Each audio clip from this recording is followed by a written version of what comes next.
கடந்த 2020 வருஷம் கோவிட் டைம்ல போலீஸாரால எங்க அப்பாவை விசாரணைங்கிற பேர்ல அழைச்சிட்டு போய் அடிச்சு எங்க அப்பாவையும் என் தம்பியும் படுகொலை செய்யப்பட்டு இன்னைக்கு 5.25 வருஷம் ஆயிடுச்சு.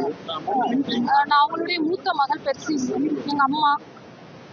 நாங்க இன்னைக்கு நீதிபதி அவங்க அவர்கள் இன்னைக்கு அந்த 9-10 பேரும் அடிச்சு கொலை அடிச்சதுனாலதான் எங்க அப்பாவுக்கும் என் தம்பிக்கும் மரணம் ஏற்படுறதுன்னு சொல்லி இன்னைக்கு தீர்ப்பு சொல்லியிருக்காங்க. தண்டனை விவரத்தை 30ஆம் தேதி சொல்வேன்னு சொல்லியிருக்காங்க. நாங்க இந்த 5.25 வருஷம் இந்த ஒரு நாளுக்காக தான் நாங்க இவ்வளவு தூரம் அலைஞ்சோம்.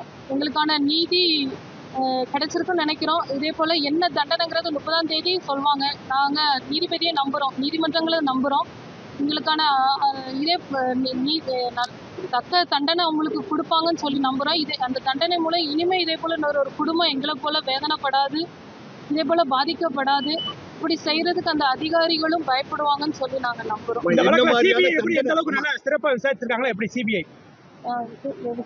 அவங்களுக்கு 9 பேருக்கும் என்ன விதமான தண்டனை கிடைக்கணும்னு நீங்க எதிர்பார்க்கறீங்களா? ஒரு மகளா, ஒரு சகோதரியா எப்படி எதிர்பார்க்கறீங்க?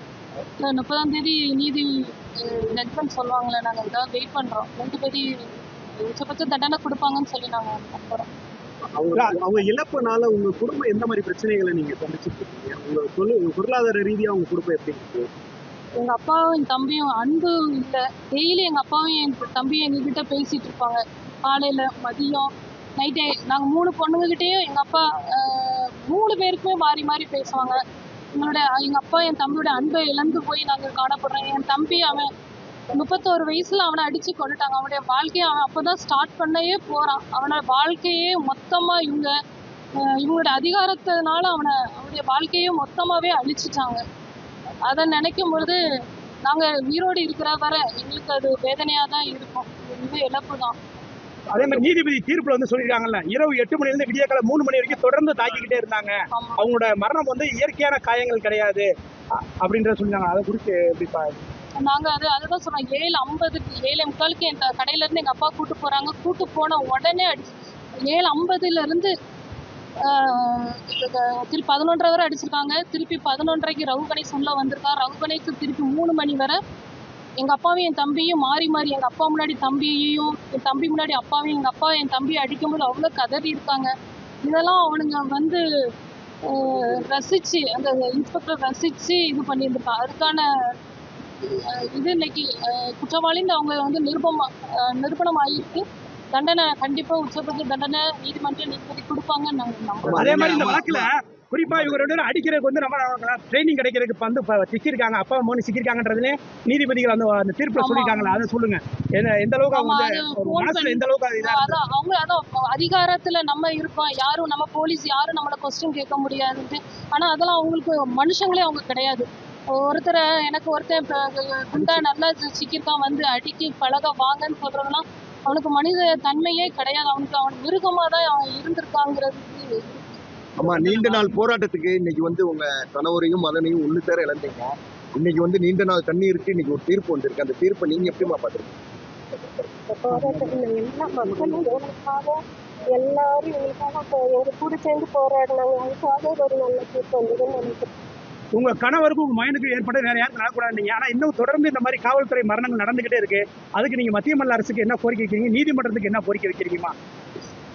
அதாவது தண்டனைகள் உச்சபட்ச தண்டனைகளா இருக்கும் பொழுது அந்த அதிகாரிகள் இன்னொருத்தரை அடிக்கிறதுக்கு பயப்படுவாங்க.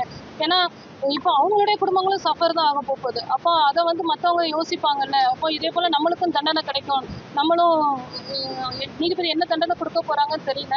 அந்த உச்சபட்ச தண்டனைகள் கிடைக்கும் பொழுது அவங்களுக்கு அந்த பயம் வரும். ஒருத்தரை அந்த மிருகத்தனமா அடிக்கவோ பண்ண மாட்டாங்கன்னு சொல்லி நம்புறோம். அப்படிப்பட்ட தண்டனை கொடுக்கணும்னு சொல்லி நம்புறோம். ஆமா, கண்டிப்பாக நடத்தி இப்ப சொல்லியிருக்காங்க. 2400 பக்கம் குற்றப்பத்திரிக்கை எழுதியிருக்காங்க. நீதிபதிகள் சொல்லியிருக்காங்க. அதை எப்படி பாக்குறீங்க?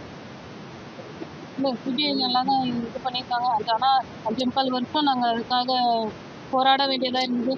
எங்களோட எல்லா மக்களும், நாங்க மட்டும் இல்லை, இந்த தமிழ்நாட்டில் உள்ள எல்லா பொதுமக்கள், ஏதாவது எங்க வீட்டுல உள்ள இழப்பு மாதிரி அவங்க நினைக்கல. யாரோ ஒருத்தங்க வீட்டுல ஒவ்வொருத்தருமே அவங்க வீட்டுல இழந்த மாதிரி அவ்வளோ அழுதுருக்காங்க எல்லாருமே.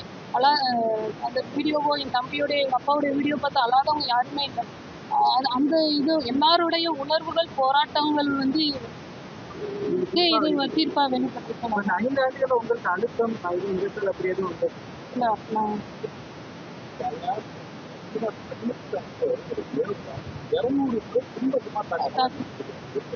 ஆமா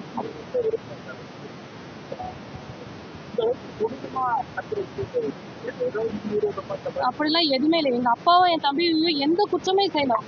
எங்க அப்பாவை விசாரணைன்னு கூட்டு போனா விசாரிக்கிறவங்க எப்படி விசாரிக்கணும்? கூட்டு போன உடனே அடிச்சதுனாலதான் இப்போ ஒரு தகப்பனை வந்து மகன் முன்னாடி அடிக்கும்போது நம்ம கேட்க மாட்டோமா? எங்க அப்பாவை எங்க அப்பாவும் எந்த தப்பும் செய்யல. அப்போ கேட்கறதுல நம்மளுக்கான உரிமை தானே அது.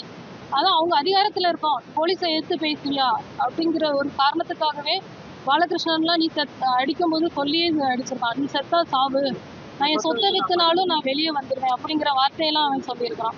இன்னொருத்தர் சொன்ன மாதிரி ஒருத்தர் நல்ல ஃப்ரெஷ் பீஸாக கிடைச்சிருக்கான், அடிச்சு பழகலாம் வாங்க. அப்போ இவங்களுடைய மனநிலைமை எவ்வளோ ஒரு கொடூரமான மனநிலைமை. தனக்கும் தன மனைவி பிள்ளைங்க இருக்காங்களா, அதே போல தானே அடுத்தவங்களுக்குங்கிற எண்ணங்கள் இவங்களுக்கு கிடையாது. கொடூர மனமும் சுத்தமா கொடூர மனம் எல்லாருக்குமே ரொம்ப நன்றி.